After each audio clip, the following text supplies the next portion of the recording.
Selamat pagi, saudara-saudara semua yang saya kasihi di dalam Tuhan Yesus Kristus.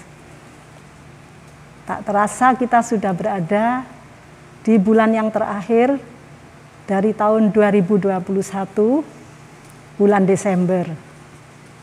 Suasana Natal ada di hati kita masing-masing. Puji Tuhan,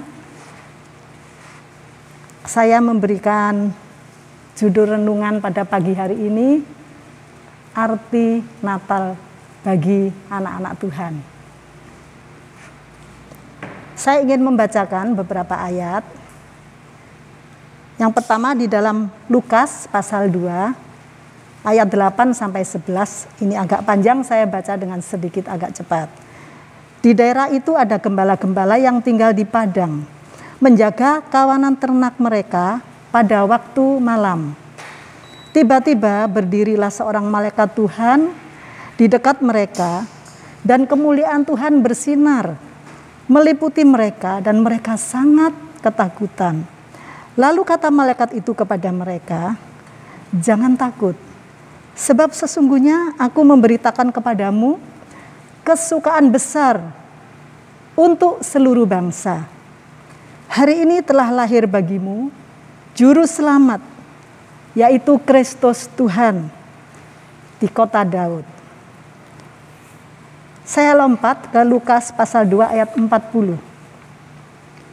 Anak itu, Yesus, bertambah besar dan menjadi kuat, penuh hikmat, dan kasih karunia Allah ada padanya. Ayat 52.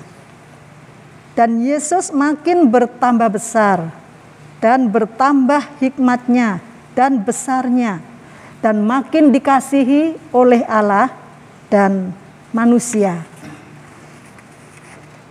Satu lagi, Lukas pasal 1 ayat 32 dan 33. Ia akan menjadi besar dan akan disebut Anak Allah yang Maha Tinggi. Dan Tuhan Allah akan mengaruniakan kepadanya tahta Daud bapa leluhurnya.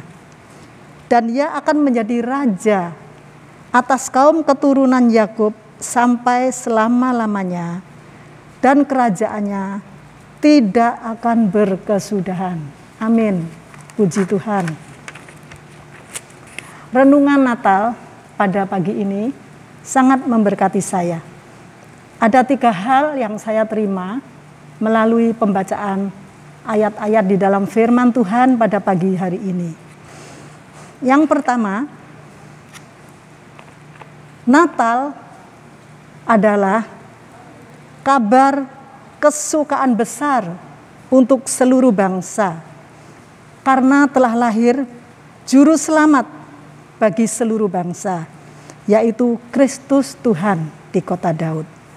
Ayat ini memberikan sebuah pengertian kepada saya. Tuhan Yesus mau lahir dan tinggal di dalam hati siapa saja yang mau menerima dia sebagai Juru Selamat, tanpa melihat bagaimana keadaan orang itu.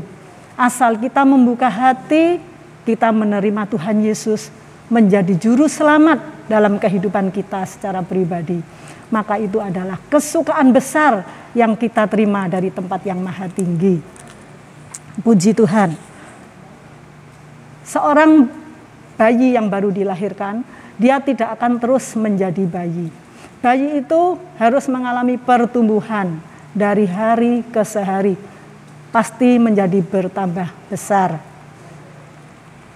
Seperti yang kita baca tadi,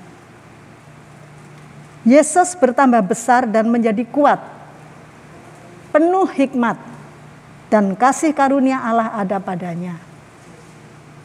Berkat yang kedua yang saya terima, jika Tuhan Yesus kita terima untuk lahir di dalam hati kita masing-masing, maka Tuhan Yesus harus menjadi bertambah-tambah besar di dalam hati saudara dan saya.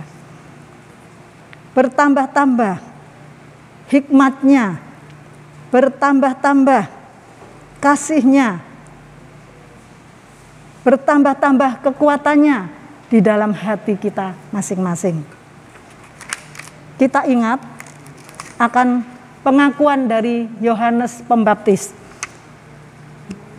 yang dapat kita baca. Yohanes pasal 3 ayat 30.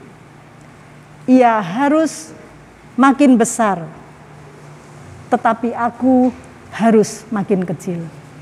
Itulah yang kita alami jika kita mau memberikan tempat di hati kita untuk Yesus lahir dan bertumbuh, maka Dia akan semakin bertambah besar di dalam hati saudara dan saya.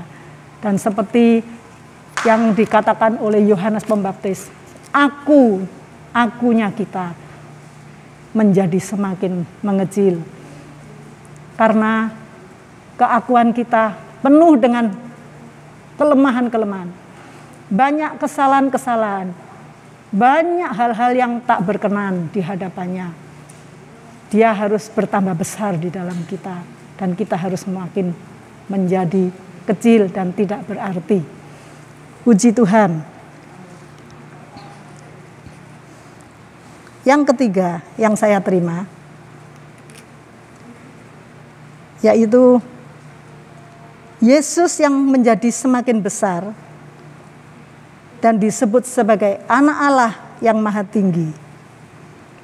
Dan Tuhan mengaruniakan kepadanya tahta Daud, bapa leluhurnya. Yesus menjadi raja atas kaum keturunan Yakub sampai selama-lamanya. Dan kerajaannya tidak akan berkesudahan. Yesus menjadi raja di atas segala raja. Kalau Yesus bertambah besar di hati saudara dan saya, maka Dia akan menjadi raja yang akan memimpin seluruh kehidupan kita. Di dalam hati saudara dan hati saya, di dalam hati kita masing-masing, ada satu tahta. Kepada siapa kita mau memberikan tahta itu? Kalau kita mau duduk di tahta itu, maka yang akan memenuhi hati kita adalah dunia, dan kebesaran Tuhan Yesus tidak akan kelihatan.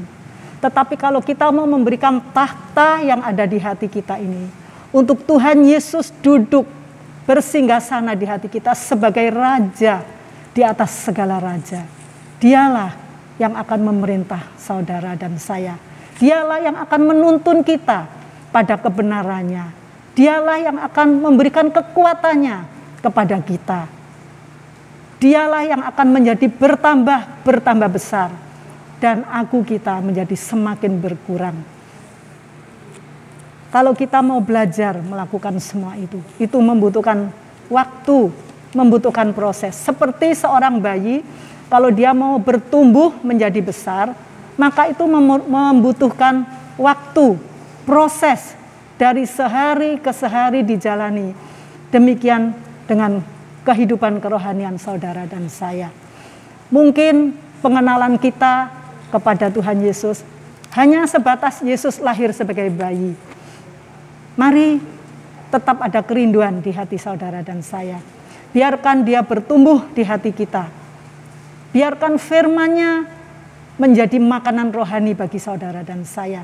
Sehingga pengertian kita akan Tuhan Yesus semakin bertambah-tambah, bertambah besar, bertambah melimpah, bertambah banyak. Dan sampai kepada satu tujuan, yaitu Tuhan Yesus menjadi raja di atas segala raja yang bertahta di hati kita. Maka seperti yang dikatakan oleh Lukas pasal 2 ayat 52 tadi. Jika Yesus menjadi bertambah besar dan bertambah hikmatnya dan besarnya di dalam hati saudara dan saya, maka itu makin dikasihi oleh Allah dan manusia. Kalau kita mengundang Tuhan Yesus, Dia menjadi raja yang memimpin kita. Dimanapun kita berada, Dia akan memampukan kita untuk menjadi berkat bagi siapa saja. Puji Tuhan, inilah renungan tentang arti Natal yang sudah memberkati saya, yang bisa saya bagikan kepada saudara-saudara semua. Terima kasih, selamat Natal, Tuhan Yesus memberkati.